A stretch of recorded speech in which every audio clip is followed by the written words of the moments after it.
All right, welcome to this edition of Knitting with the Makers. Today we're talking about yarn weights. And yarn weights is kind of a confusing thing that's out there. We talk about the weight of yarn, but what does that actually mean?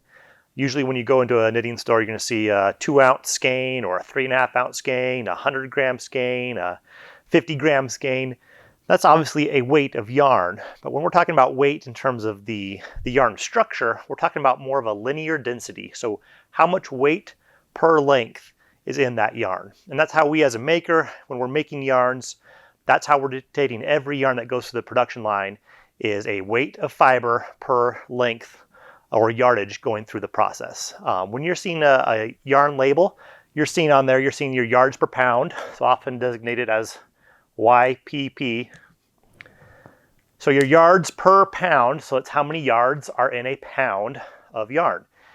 One thing that all of these samples in front of me have in common on this table is each one of these samples is 60 yards. So these are all sample skeins. Every time we do production through the production floor, we do a quality control check and we pull some 60-yard skeins as it goes through to make sure we have exactly the correct weight for those 60 yards. So 60-yard skeins, but very, very different. We have our large chunky yarns.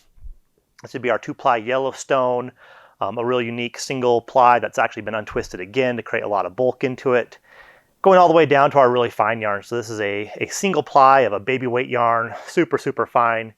This actually would go into potentially into some socks, some machine knit socks. It'd be that fine of yarn. So quite the variety here, but all again 60 yards. One thing to note when we're actually creating a yarn is everything is created on a single ply first, and then we ply it together. So we take a single on the spinning frame, and that single comes off and it's got a certain amount of twist into it. So that twist will dictate the torque in the yarn. So this is a single ply. There's a lot of torque in there. It's not balanced. We're going to take that single ply and we're going to balance it by adding in another ply. So on a 2-ply yarn, I take a second ply in there and those 2 plies will balance each other out, the twists in those singles, and that creates that uniform balanced yarn. If we take this concept further and we take a 3-ply yarn, so we've got a single ply, let's just get this one cleaned up for you real quick. We have a single ply yarn, then we're going to go ahead and make a 3-ply yarn. So on a 3-ply yarn, we're actually going to put in an extra ply. And when we look at those yarns, what's going to happen is we're going to take on a 3-ply yarn versus a 2-ply, we're going to smooth out those ridges. So if we take a 3-ply yarn, I'm going to go ahead and feel that. And as my fingers go over the yarn, I feel a smoother feel because I've taken out some of those ridges in the yarn with that 3-ply yarn structure. Also, your knitting needles are going to have a harder time piercing through those holes in those plies with a 3-ply. A 2-ply, a little looser twist in there, a little easier to run a needle through there, but it's going to create a little more lofty yarn, and you're going to feel those ridges as you go through with your fingers. So different yarns, different purposes, different uses for those yarns. Not one better than the other, but that's just how we're structurally creating those yarns. Now, a single ply, a 2-ply, a 3-ply, a 4-ply, a 10-ply, they all have in common a certain yards per pound. So I can make the exact same yards per pound in a 3-ply as a 2-ply as a single ply, but very different look and feel to those different yarns. I'm going to show you a couple examples here of what I mean. So if I've got a fingering weight yarn. These are 3 skeins of a fingering weight yarn. So fingering on our end, we're looking at about 2,100 yards in a pound is how we're dictating that. And we'll go in another episode. I'm going to talk a little bit more about the yardage and how we're calculating that and how it's used. But just so you know, these are about 2,100 yards in a pound. These are 60-yard skeins.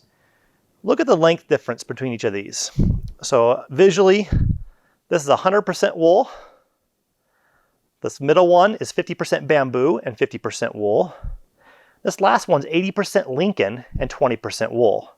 So the different breed that we're using in that yarn is going to change the stretch. And that really dictates how the thickness of the yarn is going to appear. So they have the same yards per pound, but one's going to look thicker, one's going to look thinner based on the breed of sheep that we're using, based on the material blend, based on the amount of twist we put into there as well. This Lincoln blend, pretty fun. This is actually for Woolberry Fiber Company. We're actually doing a custom blend for her. She's an independent dyer. I'll put a link down to her site below this. So this is a fun new base for her to dye with. Real shiny yarn, but it's going to be used for socks. And it's great sock yarn, super strong, not a lot of stretch. I'm pulling on this skein and it's really not stretching at all. That's why it's also a little longer. So it's how those structures of those fibers are interacting to each other. I take a comparable 100% Rambouillet. So this is our Saratoga yarn that we'd put on our site. And I stretch that one, and you can see as I'm pulling it, I can really get some stretch into that 100% Rambouillet or Cormo yarn for that particular yarn structure. So the different breed really affects the different look and feel of that yarn, although they all still might be the same yards per pound. And so as you're looking at labels and yarn labels, understanding how we structurally make it, creating those same yards per pound, those different yarn weights, and they might look and feel quite a bit different, even though the same skein might have the same amount of yards and same weight in it. A lot of details here. One other one to look at here is, this is a custom yarn we're making.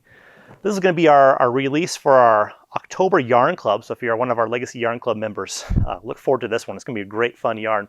This is releasing a new edition of our Mountain Merino blend. So this is kind of a premium blend of a variety of different ranches. We're using some different attributes of Targhee wool, Rambouillet wool, Merino wool, blending those together to create a really unique performance blend.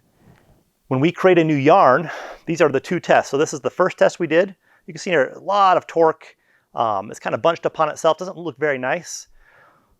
They have the same yards per pound in these two yards, so I've created the exact same yarn. I've just changed the twist. So now I've loosened that twist a little bit in the single ply, added a little more ply twist, and I've created a much more balanced yarn, a much smoother yarn here on this sample as well. And you can actually feel that in your hands. I can feel a little softer look and feel on this nice balanced yarn based on the twist structure that we applied in there. So another fun yarn. Again, just targeting the same yards per pound, but based on the amount of twist, based on the amount of fiber types, the breed of the sheep, the blend of fiber. If I put some nylon in there, if I put some bamboo or some tencel, we're going to change that whole structure and that whole appearance quite a bit. In a future episode, we're going to talk a lot about the actual yards per pound in a skein. So how many yards are in an ounce, how many yards are going to be in a 3.5 ounce skein or a 100 gram skein, and give you some basic tools to determine apples to apples between two different yarns and how they will perform in your knitting products. But a lot of fun things here. Please, below this video, put your comments in there and I'll try to respond to those with any questions or about the yarn weights and kind of dive into that a little deeper for you all. Thanks for tuning in today and look forward to talking to you again soon.